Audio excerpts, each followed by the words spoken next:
الحمد لله الحمد لله وحده، والصلاة والسلام على من لا نبي بعده. أما بعد، فقد قال الله تبارك وتعالى في كتابه العزيز بعد أعوذ بالله من الشيطان الرجيم. بسم الله الرحمن الرحيم. قالوا سبحانك لا علم لنا إلا ما علمتنا إنك أنت العليم الحكيم. صدق الله مولانا العظيم. சங்கைக்குரிய அல்லாஹுவின் நல்லடியார்களே, அன்பும் பாசமும் நிறைந்த மாணவ சகோதர சகோதரிகளே, அல்லாஹுடைய அருளினால் உம்தத்து சாலிக் உத்தத்து நாசிக்குடைய பாடங்களை, அதனுடைய சட்டங்களை நாம் வரிசையாக பார்த்து வருகிறோம். அல்ஹம்துலில்லாஹ். ஆரம்பமாக கிதாபு சலாத், கிதாபு தஹாரத்திற்கு முன்பாக பார்த்தோம். கிதாபு தஹாரத்திற்கு பிறகு கிதாபு சலாத்துடைய பாடங்களை வரிசையாக நாம் பார்த்து வருகிறோம். இதிலே ஆரம்பத்திலிருந்து தொழுகையினுடைய சட்டங்கள், அதனுடைய விளக்கங்கள் எல்லாம் சொல்லப்பட்டது. அதேபோல் அதை தொடர்ந்து தொழுகையினுடைய ஒவ்வொரு அம்சங்களாக பேசப்பட்டது. அந்த தொழுகையிலே தொழுகை எவ்வளவு முக்கியத்துவம் வாய்ந்தது, தொழுகை எந்நிலையிலேயும் விடக்கூடாது என்பது சம்பந்தமான விளக்கங்களும் சொல்லப்பட்டது. எனவேதான் ஒரு மனிதர் நோயாளியாக இருந்தால் அவருக்காக வேண்டி சலாத்துல் மரீத் என்பதாக வைக்கப்பட்டது. அதேபோல் ஒரு மனிதர் பிரயாணத்தில் இருக்கிறார், அவருக்கு தொழுகையிலே முன்பின்னாக்க வேண்டிய நிலை ஏற்படுகிறது, அதிலே சிரமங்கள் ஏற்படும். எனவே சலாத்துல் முசாஃபிர் என்பதாக ஒரு சட்டங்களை கொண்டு வரப்பட்டது. எந்த நிலையிலேயும் தொழுகையை விடக்கூடாது என்ற அடிப்படையிலே ஒவ்வொரு சட்டங்களாக சொல்லப்படுகிறது. அந்த அடிப்படையில் இந்த இறுதியிலே, அதாவது தொழுகையிலே ஒரு மனிதர், அதாவது போர்க்காலம், பயக்காலம், பயத்துடைய நிலை, இந்த நிலைகளிலே தொழுகை என்ன செய்வது என்பது சம்பந்தமாகத்தான் இப்பொழுது நாம் பார்த்து வருகிறோம். அதைத்தான் பாபு சலாத்தில் ஹவுஃப் என்ற பாடத்தின் மூலம் நமக்கு விளக்கப்படுகிறது. போர்க்கால தொழுகை, பயத்துடைய அச்சக்கால தொழுகை என்பது சம்பந்தமாகத்தான் பார்த்து கொண்டிருக்கிறோம். அதாவது அச்சம் ஏற்படக்கூடிய நேரத்திலே தொழுகை எவ்வாறு அமைய வேண்டும் என்பதை பார்த்தோம். அதன் தொடரிலே தான் ஆபரணங்கள் அணிவது சம்பந்தமாக, ஆடை அணிவது சம்பந்தமாக பாடங்கள் வந்தது. ஆடைகள் அணிவது சம்பந்தமான விஷயங்கள் எல்லாம் நம்மிடம் பேசப்பட்டது. அதைத் தொடர்ந்து இந்த பாடத்திலே, பாடம் 117, அச்சம் கால தொழுமுறை, அச்சம் கால தொழுமுறை பாடம். இதிலே நாம் இதற்கு முன்பதாக ஆடைகள் அணிவது சம்பந்தமாக பேசப்பட்டது. அதாவது பட்டாடைகள் யார் அணியலாம், யார் அணியக்கூடாது, யார் அணிவது ஹராம் என்பதாக பேசப்பட்டது. அதேபோல் சிறுவர்களாக இருந்தால் அவருடைய வலியானவர், பொறுப்பாக இருக்கக்கூடிய என்ன செய்யலாம், அணிவித்துக் கொள்ளலாம். இது போன்ற விஷயங்கள் எல்லாம் வந்தது. அந்த அடிப்படையிலே இப்போ இங்கே நம்ம பார்க்கக்கூடிய விஷயம் என்ன சொன்னால், ஆபரணங்கள், தங்கம், வெள்ளி, இது போன்ற ஆபரணங்கள் அணிவது ஆணுக்கு என்ன சட்டம், அது விஷயத்தில் பெண்களுக்கு என்ன சட்டம் என்பதை நாம் இங்கு காண இருக்கிறோம். சரி, அந்த அடிப்படையில் பார்க்கும் பொழுது, முதலாவது யஹ்ருமு அலர் ரிஜாலி ஹுல்யுத் தஹபி, தங்க ஆபரணங்கள் அணிவது என்பது ஆண்கள் மீது ஹராமாகும். தங்கம் அணிவது ஆண்கள் மீது ஹராமாகும். தங்கம் வெள்ளி ஆபரணங்கள் பயன்பாடு, இங்கே நம்ம எதை பார்க்க போகிறோம், தங்கம் வெள்ளி ஆபரணங்களை அணிவது சம்பந்தமான பாடங்களைத்தான் இங்கு நாம் இன்ஷா அல்லாஹ் பார்க்க இருக்கிறோம், பார்க்க போகிறோம். சரி, இப்போ தங்க வெள்ளி ஆபரணங்கள், தங்க ஆபரணங்கள் பொதுவாக எடுத்துக்கொண்டு சொன்னால் ஆண்களுக்கு அது எப்பொழுதுமே ஹராம் என்பது தெரிந்த விஷயம், பெண்களுக்கு ஹலால் என்பது. சரி, இதில் பயன்பாடு, புழக்கங்கள், விஷயங்கள் இருக்குது, மற்ற விஷயங்கள் எல்லாம் இருக்குது. அந்த அடிப்படையில் என்ன செய்ய போகிறோம், இங்கே நாம் பார்க்க போகிறோம். இங்கே நாம் இந்த விஷயங்களை பார்க்குறோம். வாங்க பாடத்திற்கு நுழைவதற்கு முன்பாக ஒரு சுருக்கத்தை பார்த்து கொள்வோம். அதாவது பொதுவாக நம்ம சென்ற பாடத்தில் பட்டாடை அணிவது விஷயமாக பேசப்பட்டது. இப்போ அதே தொடரில் தான், அதாவது பட்டாடையில் கொஞ்சம் சொரசொரப்பான பட்டாடை இருக்குது, அது தீபாஜ் என்பதாக சொல்லுவாங்க. இந்த தீபாஜ் போன்ற ஆடைகளை அணிவது ஜாயிஸ். இப்போ அதாவது அதை தவிர வேறு ஆடை இல்லை அப்படின்னு சொன்னால் போர்க்களத்தில் அது போன்ற ஆடைகளை அணிந்து கொள்ளலாம். பட்டாடை தான், அதுவும் அந்த ஆடைகளை அணிகிறதுக்கு அனுமதி இருக்குது. சரி, அதே நேரத்தில் நஜிஸான ஆடையை அணியலாமா, நஜிஸான ஆடையை அணியலாமா என்றால் தொழுகை அல்லாத விஷயத்துல என்ன செய்யலாம்? நஜ்ஸான ஆடைய அணிஞ்சு கொள்ளலாம். நஜ்ஸான ஆடைய அணியறதுக்கு அனுமதி இருக்குதா அப்படின்னு சொன்னோம்னா, நஜ்ஸான ஆடைய அணியலாம். எப்போ? தொழுகையில் நேரத்துல அணியக்கூடாது. அந்த போர்க்காலத்துல அணியறதுக்கு அனுமதி இருக்கு. ஆனா, தொழுகை நேரம் வந்துருச்சுன்னு சொன்னா, அந்த ஆடைய அணிஞ்சு தொழக்கூடாது. ஏன்னா, நஜ்ஸான ஆடையில தொழுதா தொழுகை கூடாம போயிரும். அதனால அதற்கு உரிய விஷயங்கள் ஒண்ணு இருக்கு. சரி. அதே நேரத்துல மைத்தத்துடைய இறந்து போன அந்த விஷயத்தின் பிராணியினுடைய தோலை பயன்படுத்துவது ஹராம். தேவை இருக்கு, ஏதாவது ஒரு அவசியம் இருக்கு அப்படின்னு சொன்னா வேற விஷயம். உதாரணமா போர் திடீர்னு வந்துருச்சு, வேற வழி இல்ல. அதைத்தான் எடுத்தாகணுங்கிற நிலை இருக்குது. இப்படிப்பட்ட நேரத்துல அனுமதி இருக்கு. அதே மாரி தன்னுடைய வாகனங்கள் இருக்குது. வாகனத்துக்கு நஜிஸான தோல அணிவிக்கலாமான்னா, அணிவிக்கலாம். ஒரு அர்ஜென்ட்டுக்கு அத அணிவிச்சு என்ன செய்யலாம்? அத கூட்டு போக வேண்டிய நிலை ஏற்படுதுன்னா செய்யலாம். ஆனா, நாய் மற்றும் பன்றியினுடைய தோல பயன்படுத்தக்கூடாது. சரி. இது அந்த தோல் விஷயமா பேசப்பட்டுச்சு. இப்போ தங்கம், தங்கம் அணியிறது ஆண்களுக்கு ஹராம். தங்கம் அணியிறது இருக்க ஆண்களுக்கு ஹராம். எந்த சந்தேகமும் இல்ல. சரி. எந்த அளவுக்குன்னு சொன்னா, வெள்ளிப்பல், பல்ல என்னது வெள்ளி மாற்றுறது. வெள்ளிப்பல் இருக்குதே, அது வரைக்கும் என்னது ஆண்களுக்கு கூடாது. அது முலாம் பூசப்பட்டதாக இருந்தாலும் சரி. அத கொண்டு முலாம் பூசப்பட்ட பல்லாக இருந்தாலும் கூடாது. சரி. ஆனா அதே நேரத்துல இந்த பல்லு அப்படியே துரு புடிச்சு, புடிச்சு, புடிச்சு, புடிச்சு ரொம்ப இதாயிடுச்சு. துரு புடிச்சு, புடிச்சு வீணா போற நிலைமைக்கு ஆயிட்டு. இப்போ அப்படி இருந்துச்சுன்னு சொன்னா, எந்த அளவுக்குனா அது தெரியவே இல்ல. பல்லு மாரியே தெரியல. அந்த அளவுக்கு ஆயிடுச்சு. இப்ப இந்த நேரத்துல வெள்ளிய என்ன செய்யலாம்? தாராளமாக புழங்கிக் கொள்ளலாம். அதுல வெள்ளிய பயன்படுத்துறது என்னது? எந்தவித இதுவும் கிடையாது. சரி. ஜாயிஸ். ஆ அதே போல பல்லுக்கு, அதே மாரி விரல் நுனிகளுக்கு தங்கத்த வச்சு என்ன செய்யலாம்? அத ஜாயின் பண்றதுங்கிறது கூடும். சரி. அதே மாரி மூக்கு நுனி, மூக்கு அதே மாரி அந்த மூக்குடைய நுனி, விரல் நுனி இதே என்ன செய்யலாம்? அத பயன்படுத்திக் கொள்ளலாம். சரி. ஆனா விரல்களுக்கு என்ன செய்யக்கூடாது? பண்ணக்கூடாது. விரல்கள் ஃபுல்லா அத என்ன செய்ய முடியாது? இத வச்சு பண்றது கூடாது. விரல்கள் ஃபுல்லா கொள்ளாமனா கூடாது. சரி. அதே மாரி உருக்கு சட்டை இருக்கு. உருக்கு சட்டை தங்கத்த கொண்டு என்ன செய்யப்பட்டிருக்கு? நெய்யப்பட்டிருக்கு என்றால், அது கூடிரும். சரி. அதே மாரி ஒரு தலைக்கு வைக்கக்கூடிய கவசம், ஹெல்மெட் என்று சொல்றோமே, இதெல்லாம் எப்படி? அத கொண்டு முலாம் பூசப்பட்டாலு பட்டிருக்குது. பிரச்சனை இல்ல. ஆனா இதெல்லாம் எப்போன்னு சொன்னா, சாதாரண நேரத்தில கிடையாது. போர் திடீர்னு வந்துருச்சு. இந்த 2ம் இல்லாம வேற எதுவுமே இல்ல. பயன்படுத்துறதுக்கு எதுவும் கிடைக்கல. இப்படிப்பட்ட சந்தர்ப்பங்கள்ல தாராளமாக இவைகளை பயன்படுத்துவதற்கு அனுமதி இருக்கு.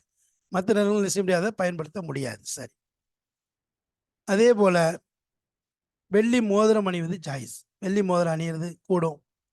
அந்த போர் கருவிகள் இருக்குல்ல, போர் கருவிகள அந்த வெள்ளிய கொண்டு என்ன செய்றது? அலங்கரிக்குது. வெள்ளிய கொண்டு கொஞ்சம் அலங்கரிக்கிறது கூடுமானா, அது கூடும். வெள்ளிய கொண்டு அலங்கரிக்கிறது கூடும். ஆனா அதே நேரத்தில அலங்கரிக்கிறது கூடும்னு இருந்தாலும், உதாரணமா என்னது? வாள் வாள வச்சு சில வாள வெள்ளிய கொண்டு அலங்கரிக்கிறாரு. ஓகே. ஈட்டி ஈட்டி அலங்கரிக்கிறார். சரி. அதே மாரி ஒரு கோடாரி போன்ற ஒரு ஒரு கருவி இருக்குது.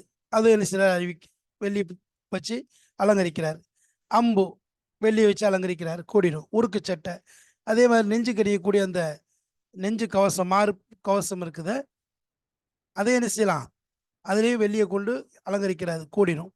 அது மாரி பேனா வைக்கக்கூடிய, அது மாரி குஃப் கால்ல அணியக்கூடிய, தலையில அணியக்கூடிய ஹெல்மெட்டா இருக்கட்டும், தொப்பி, அது மாரி கால்ல அணியக்கூடிய அந்த மோசாவா இருக்கட்டும், வாகனத்தில அந்த போடக்கூடிய சேனைன்னு சொல்லுவாங்கல்ல, அந்த சேனையா இருக்கட்டும், அல்லது கடிவாளமாக இருக்கட்டும், அல்லது ஏறக்கூடிய அந்த ரிகாப், அந்த கால வச்சு ஏறுற அந்த ரிகாபா இருக்கட்டும். அதேபோல மாலை கழுத்துல தொங்க போடுறது, அல்லது என்னது அது கட்டக்கூடிய நூலுடைய அந்த பகுதிகளா இருக்கட்டும். பேனா, மைக்கூடா இருக்கட்டும். அதே மாரி பேனா வைக்கக்கூடிய பெட்டிகள், அதேபோல கத்தி அதாவது வேலைக்காக பயன்படுத்தக்கூடிய கத்திகளா இருக்கட்டும், அல்லது இடுப்புல சொருவி வைக்கக்கூடிய கத்திகளா இருக்கட்டும். இவைகள என்ன செய்யக்கூடாது? இவைகள என்ன செய்யலாம்? வெள்ளிய வச்சு அலங்கரிக்கிறது கூடிரும். சரி. அதே மாரி இது விளக்கு, தொங்க விடக்கூடிய விளக்கு. இதே இது பள்ளிவாசலா இருந்தாலும் சரி, என்ன செய்யலாம்? தாராளமாக அவ்வாறு மாட்டிக்கொள்ளலாம். பிரச்சனை இல்ல. சரி. வெள்ளியை வச்சு அலங்கரிச்சு கொள்ளலாம். சரி, அதே மாதிரி மோதிரம் அல்லாதது ஆபரணங்கள்ல இருந்து மோதிரம் அல்லாது, உதாரணமாக கழுத்துக்கு போடக்கூடிய அந்த வளையமா இருக்கட்டும், அல்லது இந்த காப்பு, அதாவது தோல் புஜத்துக்கு போடக்கூடிய அந்த காப்பாக இருக்கட்டும், அல்லது கைகளுக்கு போடக்கூடிய வளையமா இருக்கட்டும், அல்லது கிரீடமாக இருக்கட்டும்,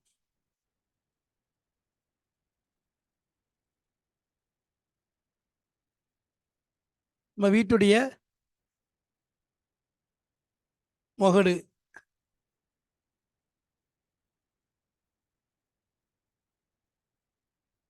அதே மாதிரி வீட்டுடைய முகட்டுக்கு வைக்கிறது, அப்புறம் மஸ்ஜிது, இந்த ரெண்டுடைய சுவற்றுகளுக்கு என்ன செய்யுது, சுவரில் வெள்ளிகளை இது பண்ணுறது. சரி,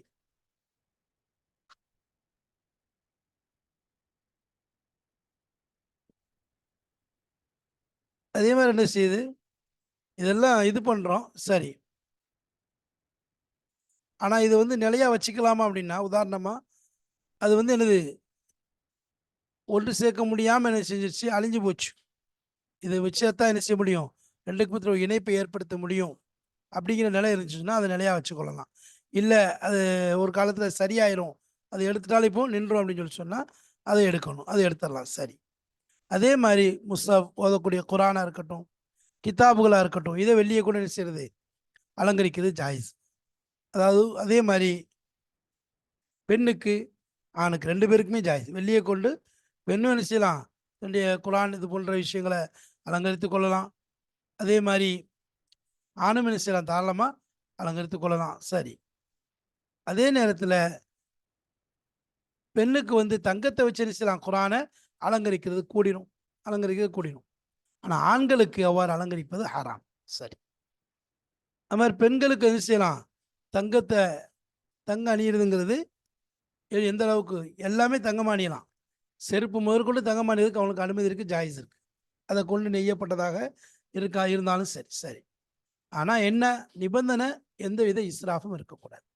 அதில் இஸ்ராஃப் வீண் விரயங்கிறது இருக்கக்கூடாது. இஸ்ராஃபுன்னு சொல்லும்போது எந்த அளவு இஸ்ராஃப், அதாவது இஸ்ராஃபுடைய அளவு என்ன அப்படின்னா, ஒரு கொலுசு இருக்குது, அது 200 தீனார் உடைய அளவுக்கு என்ன செய்யலாம், அந்த கொலுசு விலை இருந்துச்சுன்னு சொல்லி சொன்னால், அதில் 200 தீனாருடைய அளவுக்கு இருந்துச்சுன்னு சொல்லி சொன்னால் அது ஹராம் ஆயிடும். ஆனால் அதே நேரத்தில் அவர்களுக்கு என்ன, இது வந்து ஹராம். சரி, இப்போ நம்ம என்ன சொன்னோம், ஆண்களுக்கு வெள்ளியை கொண்டு என்ன செய்யலாம், ஆடை இது, அதாவது பொருட்களை அலங்கரிக்கலாம்னு சொல்லி சொன்னோம், அந்த போர்க்கருவிகளை இது போன்று. பெண்களுக்கு அதே இது என்ன செய்யுது, போர்க்கருவிகளை அலங்கரிக்கிறது ஹராமாகும். அது வெள்ளியை வச்சுனாலும் சரி, வெள்ளியை வச்சு என்னது கூடாது. சரி, வாங்க, இவ்வளோ விஷயங்கள் பார்க்கப்பட்டுச்சு. பார்ப்போம், இதனுடைய விஷயங்களை பாடங்களில் பார்ப்போம். வாங்க இன்ஷா அல்லாஹ் பாடத்தை பார்க்கலாம். பிஸ்மில்லாஹிர் ரஹ்மானிர் ரஹீம். இதற்கு மேலாக பட்டு விஷயத்தை பற்றி சொல்லப்பட்டுச்சு. பட்டு அழிவது விஷயம் ஹலாலா ஹராமா என்பது தெளிவான முறையில் நமக்கு விலக்கி கூறப்பட்டது. அண்ட் இறுதியிலே பட்டு சிலருக்கு அணிவதற்கு ஆண்களுக்கு அனுமதி கொடுக்கப்பட்டது சில நிலைகளில். உதாரணமாக அவர்களுடைய அந்த சொறி சிறங்கு போன்ற நிலைகளில், அதே மாதிரி பேனுடைய தொந்தரவு அதிகமாக இருக்கும் பொழுது, இது போன்ற நிலையில் என்ன செய்யப்பட்டுச்சு, அனுமதி கொடுக்கப்பட்டது. இப்போ அதை தொடர்ந்து சில விஷயங்கள் பேசப்படுது. ஒயஜூசு தீபாஜுன், தீபாஜுன் சஹீனுன், ஜாயிஸ் ஆகும் தீபாஜ். தீபாஜ் என்பது ஒரு விதமான பட்டு கலந்த ஆடை தான். பொதுவாக தீபாஜ் அப்படிங்கிற வார்த்தை வந்து ஃபார்சி வார்த்தை, அதாவது ஃபார்சி முஹர்ரம், ஃபார்சியிலிருந்து அரபியாக்கப்பட்ட வார்த்தை. இப்போ தீபாஜுங்கிறது பட்டு கலந்த ஒரு ஆடை. அப்போ சொரசொரப்பான அந்த பட்டாடை அணிவது ஜாயிஸ் ஆகும். லா யகூமு கைருஹு மக்காமஹு ஃபில் ஹர்பி. அப்போ எப்படின்னு சொன்னால், லா யகூமு கைருஹு, அது அல்லாதது சரியாகாது, நிலையாகாது, நிற்காது. மக்காமஹு, அந்த இடத்துல, அதாவது அந்த தீபாஜ் பொதுவாக நல்ல ஒரு ஆடை.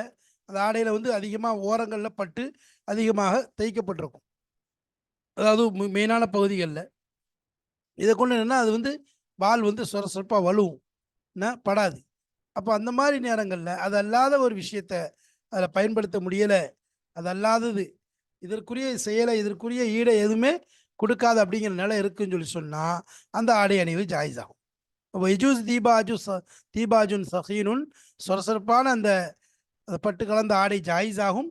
எப்போ லாயக்கும் முகைரு அது அல்லாதது அந்த இடத்தில் இருக்காத பொழுது, மக்காமகும் அந்த இடத்திற்கு ஃபில் ஹர்பி போரிலே அந்த இடத்திற்கு தோதுவாக அது அல்லாது வேறு எதுவும் நிலையாகாது, நிற்காது, செட் ஆகாது என்று இருக்கும் பொழுது இந்த சொரசொரப்பான தீபாஜ் ஆடையை அணிவது ஜாயிஸ் ஆகும்.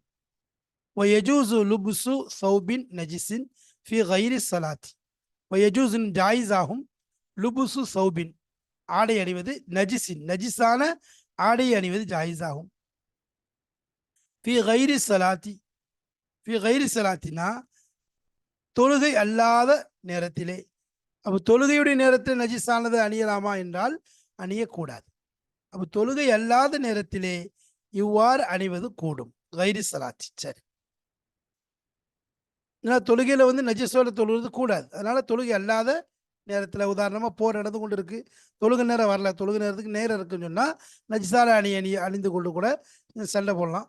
தொழுகை நேரம் வச்சுன்னு சொன்னால் தொழுகை வேண்டிய நிலை இருக்குன்னு சொன்னால் நஜிஸான ஆடையில் தொழக்கூடாது, கழட்டியார் சரி. ஒயஹருமு ஜில்து மைத்தத்தின் இல்லாலி லரூரத்தின் அதே மாதிரி இறந்து போன அந்த பிராணியினுடைய தோல் ஹராமாகும்.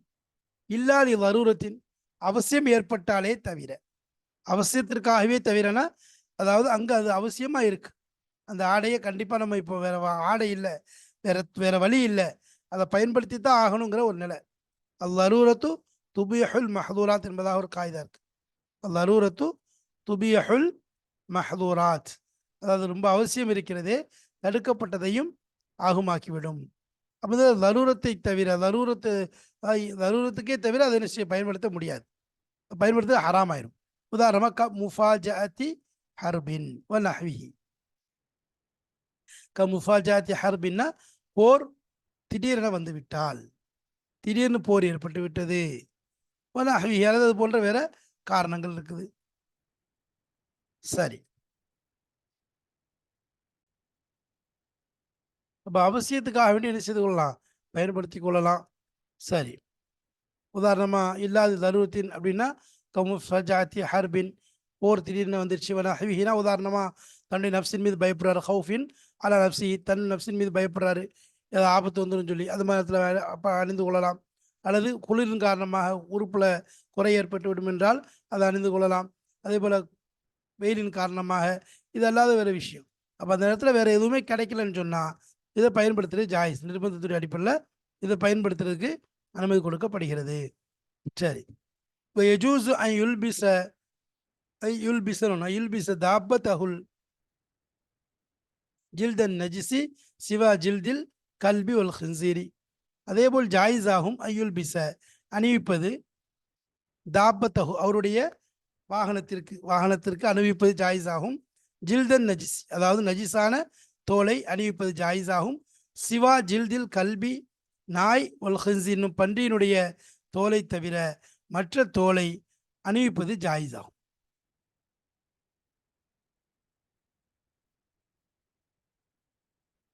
அணிவிப்பது அங்கே ஜாயிஸ் ஆகும். சரி, இப்போ யஹ்ருமு அலர் ரிஜாலி, இப்போ இதுவரைக்கும் தோலை பற்றி பேசணும், இப்போ ஆடை பற்றி பேசுகிறாங்க. அதாவது இதை பற்றி யஹ்ருமு அலர் ரிஜாலி ஆண்கள் மீது ஹராம் ஆகும். ஹுல்யு ذஹபி தங்க ஆபரணங்கள், ஹத்தா எது வரைக்கும் என்றால் சின்னுல் ஹாத்திமி அதாவது வெள்ளியினுடைய பல், வல் மத்லியு பிஹி அதை கொண்டு முலாம் பூசப்பட்டது, வல் மத்லியுனா பிஹினா அந்த வெள்ளியை கொண்டு அதை கொண்டு நடத்தும், வெள்ளியை கொண்டு முலாம் பூசப்பட்ட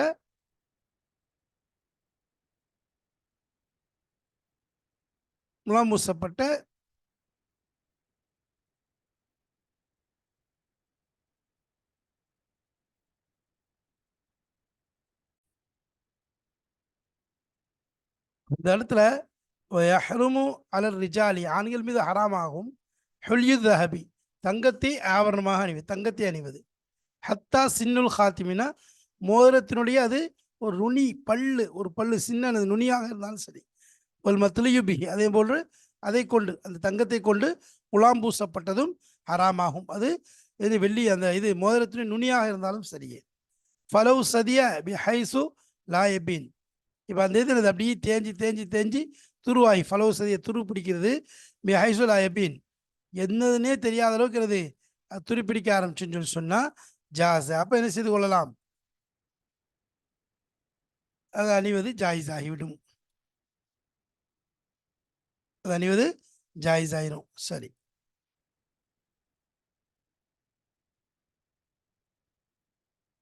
பலவு சதியானா என்னது, துருப்பிடிக்க ஆரம்பிச்சிச்சு. அது மோதிரம் என்னது துருப்பிடிக்குதுன்னு வச்சுக்கோங்களேன். இப்போ ஹைசுல் ஆயப்பின் என்னன்னே தெரியல அப்படிங்கும் போது என்னது, அது ஜாயிஸ், கொஞ்சம் ஜாயிஸ் ஆயிரும் அதுக்கு வந்து பயன்படுத்துறதுக்கு. இப்போ இந்த மாதிரி தெளிவாக தெரியாத அளவுக்கு ஆயிடுச்சுன்னு சொல்லி சொன்னால், துருப்பிடிச்சுன்னா அந்த இடத்துல கூட என்ன செஞ்சுக்கலாம், அந்த சின்னுல் ஹாத்திம், இந்த ஹாத்திமுடைய அந்த நுனிக்கல் என்ன செய்யலாம், தங்கத்தை பயன்படுத்துவது ஜாயிஸ் ஆகும். யுபாஹு ஷத்து சின்னின் அன்முலச்சின் இதஹபின், அதேபோல் ஆகும் ஜாயிஸ் ஆகும். ஷத்து சின்னின் பல்லை கட்டுவது, அன்முலத்தினும் விரல் நுனிகளை கட்டுவது, பிதஹபின் தங்கத்தை கொண்டு. விரல் நுனியில உடஞ்சிச்சுங்க, தங்கத்தை வச்சு செய்கிறாங்க, ஜாயின் பண்ணுறாங்க, கட்டுறாங்க. அல்லது பல் எரிசுது உடஞ்சிச்சுன்னா தங்கத்தை வச்சு அது கட்டுறாங்கன்னு சொன்னால் அது ஜாயிஸ் ஆகும். ஒத்திஹாது அன்ஃபின், மூக்குக்காக வேண்டி என்ன செய்யறது, எடுத்துக்கொள்வது, மூக்குக்கு தங்கத்தை எடுத்துக்கொள்வது கூடும். இப்போ அன்முலத்தின் அதே மாதிரி அந்த நுனிக்கு, மூக்குடைய நுனியா அந்த மின்ஹு அதிலிருந்து எடுப்பது, அது தங்கத்திலிருந்து என்ன செய்யலாம், மூக்காக இருந்தாலும் சரி அல்லது இது விரல் நுனிகளாக இருந்தாலும் சரி பயன்படுத்துவது அனுமதி இருக்குது, ஜாயிஸ் ஆகும். லா அஸ்புன், அது அஸ்புன் அதாவது இஸ்புன்னு சொல்லி சொல்லலாம். அது மாதிரி விரலுக்காக வேண்டி செய்வது ஜாயிஸ் ஆகும். விரல் வந்து என்ன செய்யுது, விரலை சரி செய்து தங்கத்தால் விரல் வைக்கிறது கூடாது. சரி,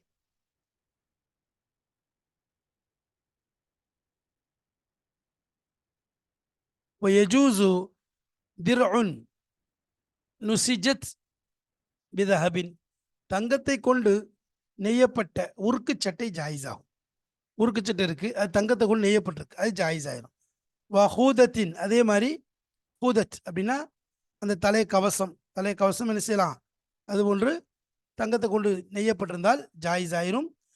புலியத் பிஹி, அதாவது ஹூதத் இருக்குத பிஹி, அந்த தங்கத்தை கொண்டு முலாம் பூசப்பட்ட அந்த தலை கவசம், அதுவும் ஜாயிஸ்.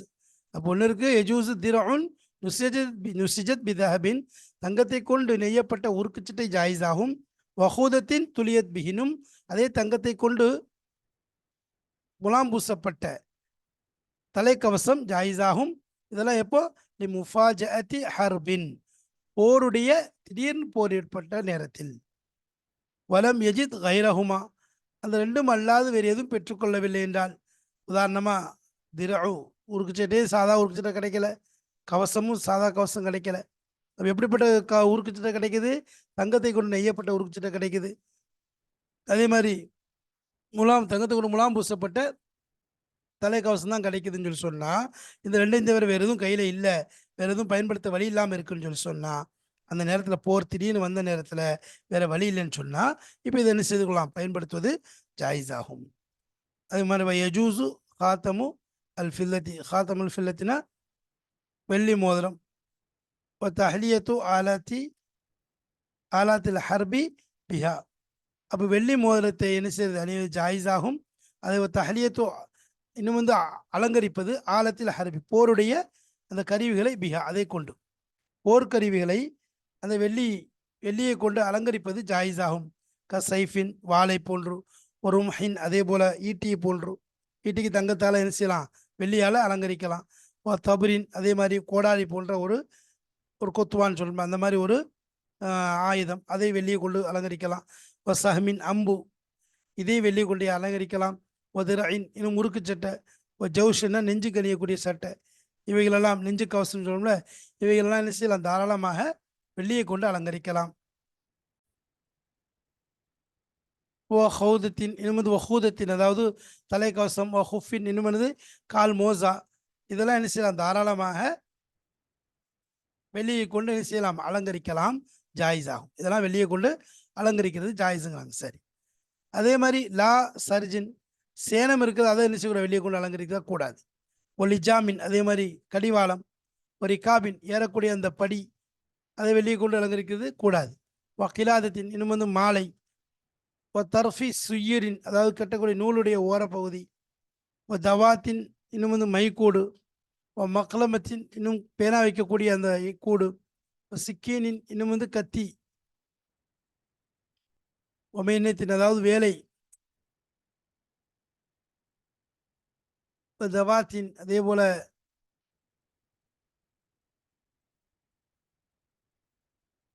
இந்த இடத்துல இதெல்லாம் வந்து என்ன வெள்ளியை வச்சு சேனத்துக்கோ அல்லது கடிவாளத்துக்கோ அல்லது காலில் ஏறக்கூடிய அந்த இடத்துக்கோ, அதே மாதிரி மாலை அது போன்ற நூலுடைய ஓரங்கள், அதே போல் என்ன செய்யறது மைக்கூடு, பேனா வைக்கக்கூடிய பெட்டி, கத்தி, அதாவது சிக்கினின் மெஹனத்தினா அது வேலைக்கு வேலைக்கு பயன்படுத்தக்கூடிய கத்தி என்பதாக சொல்லலாம். தவாத்தினாலும் மைக்கூடு தான். தாலிக்கு கிண்டீலின் அதாவது அந்த விளக்கை தொங்கவிடக்கூடிய அந்த தொங்குவான், அந்த தொங்கக்கூடிய அந்த விஷயம், அதை வெளியே கொண்டு அலங்கரிக்கிறது. பலோபி மஸ்ஜித் அது பள்ளியில் இருந்தாலும் சரி, பள்ளியில் இது பண்ணாலும் சரி,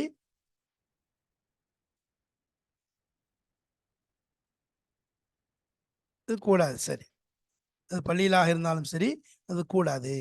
அப்போ இதெல்லாம் என்ன செய்யக்கூடாது, வெளியே வச்சு அலங்கரிப்பது ஜாயிஸ் ஆகாதுங்கிற விஷயத்த சொல்லி முடிச்சாங்க. சில விஷயங்கள் வெளியே வச்சு அலங்கரிக்கிறது கூடும். அதே போல வந்து எந்தெந்த விஷயங்கள் எதற்கு பயன்படுத்த வேண்டும் என்பதை தெளிவாக சொல்லப்பட்டு விட்டது. இன்னும் இன்ஷா அல்லாஹ் அதனுடைய தொடரும் அதை தொடர்ந்து வருகிறது. அதிலும் சில விஷயங்கள் சொல்லப்படும். இதுவெல்லாம் எதற்காக படிக்கப்படுகிறது என்றால், நாம் இதை கொண்டு அமல் செய்ய வேண்டும் என்பதற்குத்தான். அல்லாஹு தஆலா சரியான விளக்கத்தையும் அதை கொண்டு அமல் செய்யக்கூடிய பாக்கியத்தையும் தந்து அருள் புரிவானாக. வாஹிர் தாவானா அல்ஹம்துலில்லாஹி ரப்பில் ஆலமீன். அஸ்ஸலாமு அலைக்கும் வரஹ்மத்துல்லாஹி வபரகாத்துஹு.